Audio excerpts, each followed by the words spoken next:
Good morning, welcome back to my channel Juthika Adrija ব্লগে তোমাদেরকে অনেক ভালোবাসা। আশা করছি তোমরা নিশ্চয়ই ভালো আছো আর আমিও ভালো আছি। চলে এসেছি একটা নতুন ব্লগের সাথে। আশা করব ব্লগটা তোমাদের ভালো লাগবে। তো বন্ধুরা, আজ হলো শুক্রবার, এখন বাজছে সকাল 8টা থেকে আজকের ব্লগটা স্টার্ট করলাম। তো বন্ধুরা, ঘুম থেকে উঠতে কিন্তু একটু লেটই হয়ে গেছে, কারণ শীতের টাইম তো দরজা জানলা আটকে শুলে একদম বোঝাই যাচ্ছে না কখন সকাল হয়ে যাচ্ছে। আর ঠান্ডা তো, সবাই একটু লেটে লেটে উঠছে, যার জন্য চারিপাশের আওয়াজটাও আসছে না কানে, তার জন্য লেট হলো। আর ব্লগটা কিন্তু আজকে 8টা থেকেই শুরু করলাম। তো সকালবেলা রান্না করার জন্য যেটুকু কাজ সেটুকু করে নিয়ে তারপরে কিন্তু মাছ কাটতে বসে পড়েছিলাম। তারপরে তো মাছ কাটা হয়ে গেছে, আর এই যে রান্নাও বসিয়ে দিয়েছি। তো রান্না করছি কিন্তু এই যে মাছ ভাজা করব, আর মাছ দিয়ে না একটু ফুলকপির তরকারি করব। তো রান্না বান্না তাড়াহুড়ো করে না করলে এদিকে আবার হলো হাজব্যান্ডের স্কুল আছে। তো মেয়ের তো স্কুল নেই, তো তার জন্য মেয়ে নিয়ে তাড়াহুড়ো নেই, কিন্তু হাজব্যান্ড নিয়ে তো তাড়াহুড়ো আছে, ও তো খেয়ে যাবে। তো পটল ভাজা, মাছ ভাজা তেলেই কিন্তু পটল ভাজা করে নিচ্ছি। আর ইলিশ মাছ কিন্তু সেহেতু তেল তেমন একটা হয়নি, ইলিশ মাছে যেহেতু তেল হয়, কিন্তু এই মাছটাতে তেল হয়নি। তো যাই হোক, যেটুকু একটু আধটু হয়েছে সেটুকু পটল ভাজার সঙ্গে করে নিয়েছি। আর পটল ভাজাটাও হয়ে গেছে, এটুকুই রান্নাবান্না করব। পটল ভাজা আর আলু ফুলকপি দিয়ে একটু ঝোল করব। তো আলু ফুলকপিটা প্রথমে একটু ভেজে নিয়েছিলাম, তারপরে জিরে ফোড়ন দিয়ে এক সম্বরায় কিন্তু এটা রান্না করব। একটু টমেটো কেটে দিয়েছি, কারণ একটু টমেটো দিলে, আর ফুলকপি কিন্তু একটু তেল বেশি দিয়ে রান্না করতে হয়। তুমি যতই কায়দা করে রান্না করো না কেন, ফুলকপিতে যদি তুমি একটু তেল বেশি না দাও, তাহলে কিন্তু রান্নাটা একদম খেতে ভালো হয় না। আর সিম্পল এই ঝোলটা করেছিলাম, তো খুবই ভালো হয়েছিল খেতে। আর ওদিকে দুধটা বসিয়ে দিয়েছি, কারণ কালকে না সন্ধ্যার দিকে দুধটা দিয়ে গেছে, তো রাতে আর খাওয়া দাওয়া হয়নি। ওর জন্মদিন ছিল, তো বিরিয়ানিটা ছিল, মেয়ে খেয়েছিল, আর কেউ খায়নি, ওর জন্য দুধটা ফ্রিজ থেকে আর বার করিনি। সকালে ঘুম থেকে উঠে ফ্রিজে দুধটা আগে বের করে রেখেছিলাম। তো তারপরে স্বাভাবিক টেম্পারেচারে আসলে এই যে দুধটা এখন গরম করে নিচ্ছি। তো যাই হোক, এদিকে হাজবেন্ডের তো দেরি হয়ে যাচ্ছে, তো তার জন্য তাড়াতাড়ি ওর খাবারটা রেডি করে দিলাম। তো তারপরে আমরা ধীরে সুস্থে খাওয়া দাওয়া করে নেব।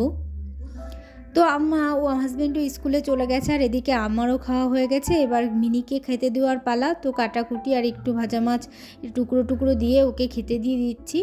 তো তারপরে কিন্তু প্রচুর কাজ পড়ে আছে, যেহেতু উঠতে লেট হয়ে গেছে, সেহেতু ঘরের কোনো কাজ করতে পারিনি, তার জন্য প্রচুর কাজ। আর তাছাড়া বিকেলের দিকে যাব একটু বাপের বাড়ি, তো সেখানে হরিসভা আছে, তো তার জন্য কিন্তু ওখানে গিয়ে থাকবো 2 দিন। তার জন্য আরও কিন্তু ঘরের কাজ একদম রেডি করে রেখে যেতে হচ্ছে, কারণ 2 দিন তাহলে তো ঘর ঝাড় পোছ কিছুই পড়বে না। ওর জন্য সব জায়গায় একটু ভাবছি গুছিয়ে গাছিয়ে রেখে তারপরে যাব। তো নিচের কাজগুলো আগে গুছিয়ে রেখে তারপরে যাব কিন্তু উপরের কাজ গোছাতে। উপরেও সব পড়ে আছে, বিছানাটাও পর্যন্ত তুলিনি, কারণ এত লেট হয়ে গেছে। আমি যদি ঘরটা বিছানা গুছিয়ে ধীরে সুস্থে এসে রান্না করতাম, তো হাজব্যান্ড খেয়ে কিন্তু স্কুলে যেতে পারতো না, লেট হয়ে যেত। ওর জন্য আগে এসে রান্নাঘরে 2-1টা কাজ করে নিয়ে রান্নাটা আগে করে নিলাম। যাই হোক, খাওয়া দাওয়ার ঝামেলাটা চলে গেল। এখন ধীরে সুস্থে ঘর বাড়ি কটা সুন্দর করে গুছিয়ে নেব।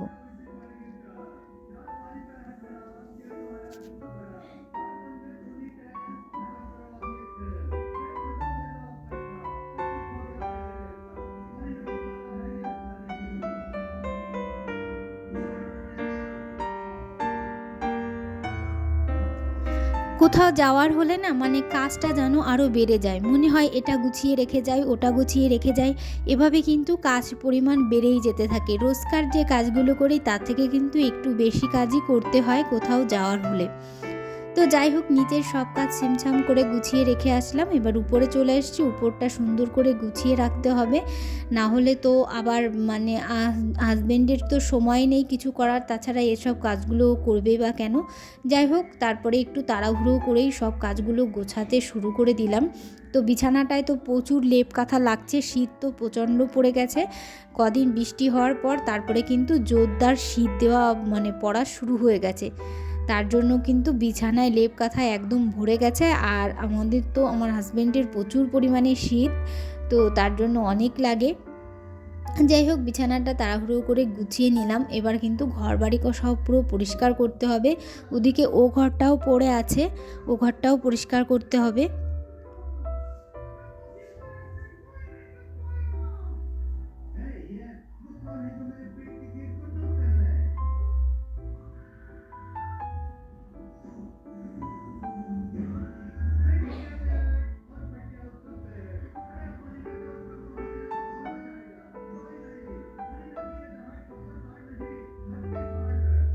তো এই যে ঘরে চলে এসেছি, আর এ ঘরে এই যে জন্মদিনে পেয়েছিল, কালকে জন্মদিনে এই গিফট পেয়েছিল, মানে এই যে ব্যাগটা আর একটা টিয়া পাখি আর এই যে আর কি ট্যাডি।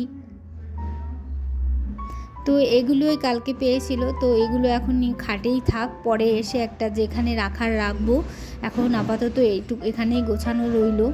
তো খাটটা এগুলো রেখে কিন্তু ভালোই লাগছে, বেশ ভালোই লাগছে খাটটা। তো ওদিকে ও ঘরটাও গুছিয়ে আসলাম, আর এবার কিন্তু হলঘরটার গোছানোর পালা। আর হলঘরটা যখন ঝাড় দিই তখন কিন্তু আমি সবসময় এই যে পাপোশগুলো, ঘাস পাপোশ, এগুলো কিন্তু তুলে তুলে পরিষ্কার করে নিই, কারণ এগুলোর নিচেও না একটা ধুলো পড়ে, আর সেগুলো যদি একভাবে থেকে যায় সেগুলো কিন্তু আবার বেশি নোংরায় পরিণত হয়, আবার ঘাসগুলোও নষ্ট হয়ে যেতে পারে, যার জন্য আমি একটু ঝেড়ে ঝুড়ে, আর তাছাড়া এগুলো ঝেড়ে ঝুড়ে পরিষ্কার করে ঝাড় না দিলে আমার কাছে কেমন একটা ঝাড়পোষ বলে মনেই হয় না। তারপরে এই যে ছোপার নিচেও কিন্তু প্রচুর নোংরা পড়ে থাকে, আর আমি সবসময় বেশিরভাগ সময়, মানে সবসময় না পারলেও বেশিরভাগ সময় চেষ্টা করি ছোপার নিচ থেকে একদম কণা কণা থেকে নোংরাটা বের করে আনার। তো ওগুলো জমে জমে কিন্তু আরও নোংরাটা বেশি হয়ে যায়, তো ওগুলো থেকে আবার ঝুলও পড়া শুরু হয়ে যায়। যাই হোক, হলঘরটা ঝাড় দিয়ে ও ঘরটাও ঝাড় দেওয়া হয়ে গেছে, এবার এই ঘরটা ঝাড় দিয়ে জাস্ট ব্যালকনি দিয়ে বের করে দেবো।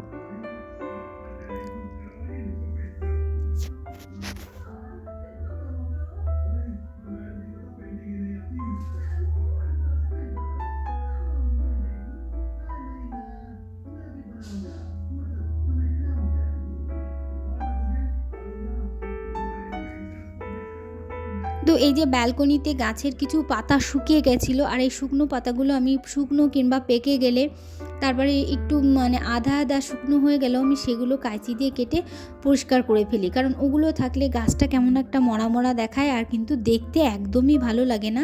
তার জন্যই কিন্তু আমি সবসময় এই যে মরা পাতা কিংবা পাকা পাতা এগুলো কেটে পরিষ্কার রাখি, তাহলে কিন্তু অনেক সুন্দর লাগে দেখতে, আর মানে যেখানে রাখবো সেখানে সাজ পোশাকটাও অনেক ভালো হয়।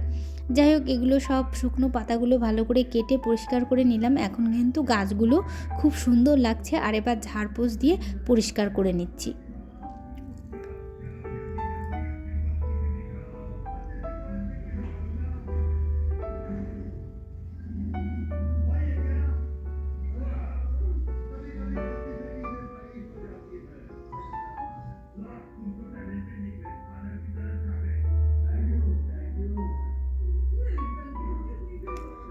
আর এখানে কিছু গাছ অনেক দিন তো জল দেওয়া হয় না, তো কিছু গাছ না প্রচুর শুকিয়ে গেছিলো, তো একটু জল না দিলে কিন্তু আবার এগুলো শুকিয়ে মারা যেতে পারে, তার জন্য দিই।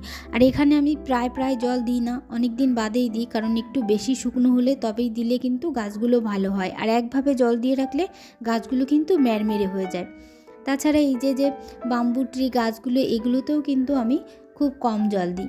যাই হোক, ওদিকের ছোটো ব্যালকনির কাজ কমপ্লিট করে এদিকে এই ব্যালকনিটা একটু ঝাড় দিয়ে নিচ্ছি, কারণ এই ব্যালকনিটাও দুদিন ধরে ঝাড় দেওয়া হচ্ছে না, তো তার জন্যে এটাও একটু ঝাড় দিয়ে পরিষ্কার করে রাখছি। তাহলে আমি যেহেতু দুদিন ঝাড় দিতে পারবো না, এটা প্রতিদিন ঝাড় না দিলেও 2-1 দিন বাদে বাদে আমি এটা ঝাড় দেওয়ার চেষ্টা করি, আর যেহেতু দুদিন বাড়ি থাকবো না তার জন্য কিন্তু ঝাড় দেওয়াটা আবশ্যক, তার জন্য ঝাড়টা দিয়ে পরিষ্কার করে রেখে যাচ্ছি। আর আমার গার্ডেনে কিন্তু বন্ধুরা অনেক সুন্দর সুন্দর ফুল ফোটা শুরু হয়েছে, আর শীতের যে ফুল গাছগুলো লাগিয়েছিলাম সেগুলোতে না সুন্দর চমক দিয়ে গাছগুলো বেড়ে উঠছে, আর এত ভালো লাগছে কি বলবো। আর অনেক গাছেতে কিন্তু কড়ি এসে গেছে, কিন্তু ডালিয়াতে কড়ি আসবে না, ডালিয়াটা অনেক সময় লাগবে, অনেক দিন পরে এগুলোতে ফুল আসবে, কিন্তু চন্দ্রমল্লিকা যে গাছগুলো এনেছিলাম সেগুলোতে কিন্তু কড়ি চলে এসছে, আর খুব তাড়াতাড়ি ফুল ফুটবে এরকমটাও হয়ে গেছে। আর পুরনো যে গোলাপ গাছ ছিল সেই গোলাপ গাছের অনেক গোলাপ গাছগুলোতেও কিন্তু কড়ি কিংবা ফুলও চলে এসছে। এই দেখো, এই যে এই গাছটাতে কিন্তু অনেক দিন ধরেই গোলাপ হওয়া শুরু হয়ে গেছে, মানে 3-4টে গোলাপ হয়ে গেছে, আবার এই যে 2টো হয়েছে, তারপরে কড়িও এসে রয়েছে। আর তাছাড়া এই যে এই গোলাপ গাছটাতেও ফুল হয়ে গেছিলো। আর এই যে চন্দ্রমল্লিকা, এই গাছটাতেও কিন্তু কড়ি চলে এসছে এবং খুব তাড়াতাড়ি ফুল হবে। আর এই যে এই গোলাপ গাছটাতে কিন্তু থোকা থোকা ফুল এসেই রয়েছে। তো যাই দেখো, এই দেখো আরেকটা চন্দ্রমল্লিকা, এটাও কিন্তু প্রচুর কড়ি এসছে, খুব তাড়াতাড়ি ফুল ফুটবে মনে হচ্ছে। আর এই যে ডালিয়া গাছগুলো কিন্তু বেশ টেকনাই চোকনাই হয়ে উঠেছে, দেখার মতো ভালো লাগছে, মানে খুব তাড়াতাড়ি বড় হয়ে যাবে বলে মনে হচ্ছে। আর এই দেখো প্রত্যেকটা চন্দ্রমল্লিকা গাছে কিন্তু ফুল ফুটেছে। আর এই যে একটা গাঁদা গাছেও 2টো ফুল ফুটেছে। আর এই দেখো চন্দ্রমল্লিকা গাছে কতগুলো করে কড়ি এসছে।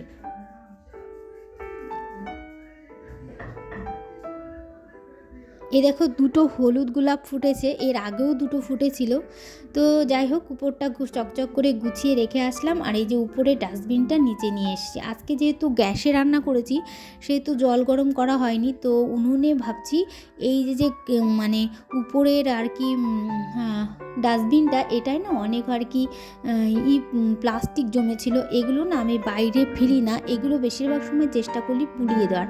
আর এই যে আমি খড়ি দিয়ে আগুন ধরিয়ে দিয়েছি, আর এই প্রত্যেক প্লাস্টিকগুলো পুড়িয়ে দেবো। আর এটাতে এত আগুন হবে না, এই যে বড় প্লাস্টিকটাতে ট্যাডি ছিল, এত আগুন হয়েছে ওটাতেই আমার কিন্তু জল গরম হয়ে গেছে। মানে অনেক সময় ধরে প্লাস্টিকটা প্রথমে গলে যায়, তারপরে আস্তে আস্তে ধরে না অনেকক্ষণ ধরে জ্বলতে থাকে। তো অনেক সময় ধরে কিন্তু আগুন হয়েছিল এবং জলটা একদম ফুটন্ত গরম হয়ে গেছিলো। তো সেটা দিয়ে শাশুড়ি মা স্নান করে নিয়েছে। আর তারপরে এই যে উঠোন ঝাড় দেওয়ার পালা। আর এই যে দেখো নিচের গার্ডেনটা, এখানেও অনেক গাছে কড়ি এসছে, আর অনেক 2-3টে গাছে দেখো গোলাপ ফুল ফুটেছে, প্রচুর গোলাপ ফুল ফুটেছিল, ঝরে গেছে, আরও ফুটছে। আর এই ছোটো গাছগুলোতেও খুব তাড়াতাড়ি ফুল আসবে, মানে কড়ি চলে এসছে। তো আমি চেষ্টা করি উঠোন ঝাড় দেওয়ার সময় এর মধ্যে যে পাতাগুলো পড়ে গাছের সেগুলো ঝাড় দিয়ে ফেলার, কারণ সেগুলো থাকলে বাগানটা কীরকম নোংরা নোংরা দেখায়, তার জন্য না আমি ঝাড় দিয়ে পরিষ্কার রাখি। তো যখনই উঠোন ঝাড় দিই তখনই কিন্তু এটা করি। যাই হোক বন্ধুরা, আজকের ব্লগটা এখন বাজছে 1টা, আর এই সকাল 8টা থেকে 1টা পর্যন্ত এই ব্লগটা তোমাদেরকে শেয়ার করলাম। তো বন্ধুরা, তোমাদের যদি ভালো লাগে তাহলে অবশ্যই কমেন্ট করে জানিও, আর অবশ্যই আমার চ্যানেলটি সাবস্ক্রাইব করে আমার পাশে থেকো। তাহলে বন্ধুরা, আজকের মতো টাটা, আবার দেখা হবে নেক্সট ব্লগে। ততক্ষণ তোমরা সুস্থ থেকো, ভালো থেকো।